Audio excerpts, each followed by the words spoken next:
Kali ini Vision Plus memproduksi film yang bergenre thriller. Ditulis oleh Nur Husaini Aziz dan disutradarai oleh Siska Doper.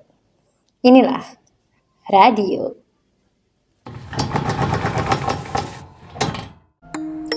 Cerita dimulai dengan Danu, diperankan oleh Ari Irham dan ibunya Marini, diperankan oleh Masayu Anastasia.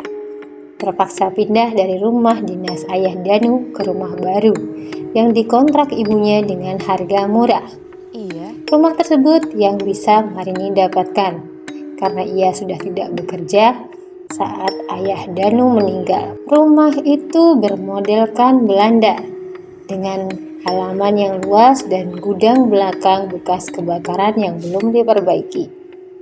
Sang ibu meminta maaf kepada Danu karena ia harus pindah rumah juga pindah sekolah, serta harus beradaptasi kembali dengan lingkungannya yang baru. Ketika sedang merapikan perabotan, mereka pun bernostalgia dengan melihat album foto ketika Danu masih kecil. Danu yang masih suka narsis ketika difoto, itu kata ibunya.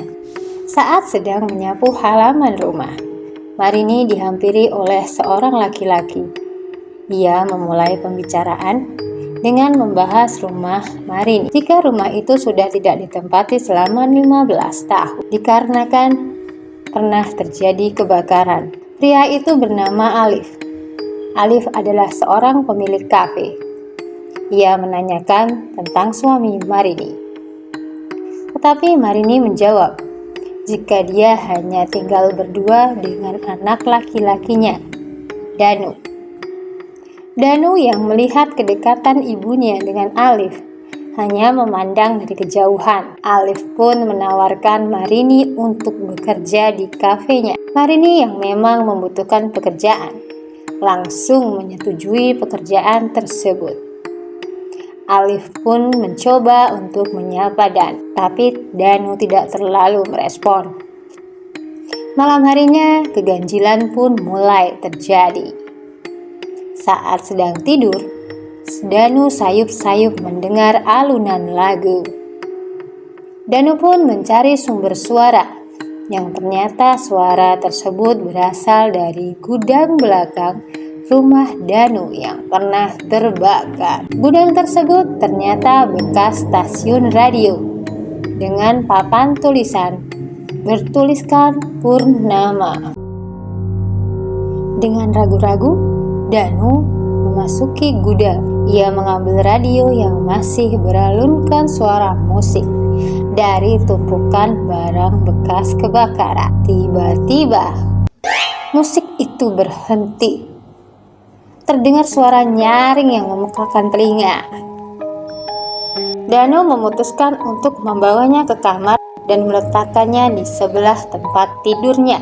Namun tiba-tiba Pagi harinya Danu yang bangun dan mendapati rumah sudah kosong.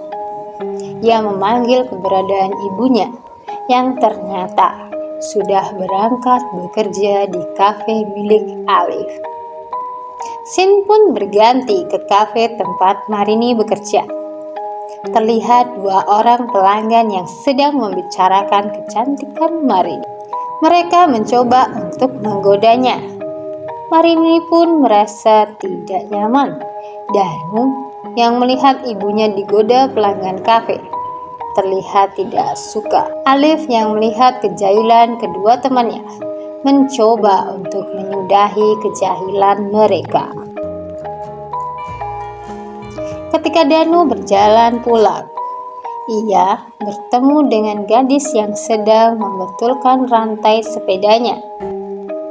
Danu menawarkan bantuan. Setelah berhasil membenarkan rantai sepeda gadis tersebut, mereka berkenalan. Ia bernama Hani. Hani yang merupakan tetangga sekaligus teman sekelas Danu di SMA N1 Panggah. Ayah Dani pun yang memperlihatkan ketidaksukaannya kepada Danu terlihat dengan tolakan jabatan tangan. Saat mendengarkan radio di malam harinya, terdengar suara penyiar radio yang seakan-akan sedang berbicara dengan Danu. Danu terlihat seperti terhipnotis. Penyiar tersebut menyebutkan jika mereka sudah terikat selamanya. Dengan nada memaksa, penyiar tersebut berkata, "Setuju kan?" Hehehe, katanya. Sebelum berangkat ke sekolah, Danu menghampiri Marini di tempat kerjanya. Marini yang sedang dibantu oleh Alif saat di kafe diperhatikan oleh Danu. Ia makin merasa khawatir dengan kedekatan ibunya dan Alif. Pada saat di sekolah, Danu yang memperhatikan Hani dengan menggambar Hani saat sedang berolahraga. Ia dipergoki oleh Anton yang merupakan pacar Hani. Perkelahian pun tak terelakkan. Mereka dilerai oleh ayah Hani yang ternyata juga merupakan guru di sekolah Danu. Setelah keduanya pergi, Hani mengambil kertas yang tak sengaja dijatuhkan oleh Danu.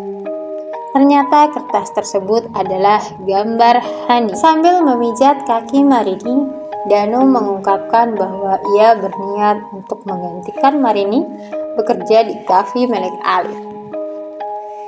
Karena Danu melihat gelagat yang tidak baik dari Alif. Tapi Marini menolak karena ia menginginkan jika Danu hanya fokus pada sekolah. Hani yang mencoba memulai percakapan dengan Danu mengatakan jika ia mendapatkan nomornya dari seorang teman. Hani mengajak Danu untuk berjalan-jalan keesokan harinya. Danu pun yang memang menyukai Hani merasa sangat senang. Tapi ketika mereka bertemu, Hani malah curhat tentang percintaannya dengan Anton. Hal ini membuat Danu jengkel.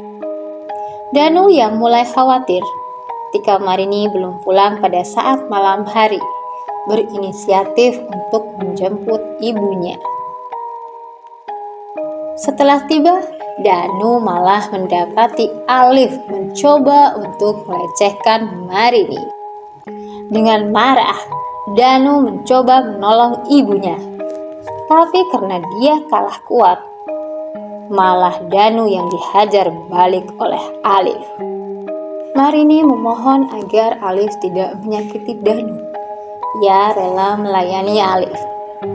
Setelah kejadian itu, Marini menjadi depresi. Danu yang sangat mencintai Marini dan tidak membiarkan siapapun menyakitinya. Dengan hati dan badan yang terluka, Danu mencoba mengobati lukanya sendiri. Tiba-tiba radio itu hidup. Terdengar suara penyiar yang memprovokasi Danu untuk membunuh dan memutilasi Alif. Adegan berpindah pada Alif yang sedang merapikan kafe. Terlihat Danu yang mengendap-endap di belakang Alif dengan memegang seutas tali. Dengan pasti, tali itu dijeratkan kepada Alif hingga tewas. Tapi aneh, Alif kaget ketika bangun keesokan harinya. Apakah itu mimpi atau kenyataan? Kenapa wajah Danu terlihat terkejut? Di episode selanjutnya, terlihat ayah Hani yang serikat. Apakah ayah Hani yang akan menjadi korban selanjutnya?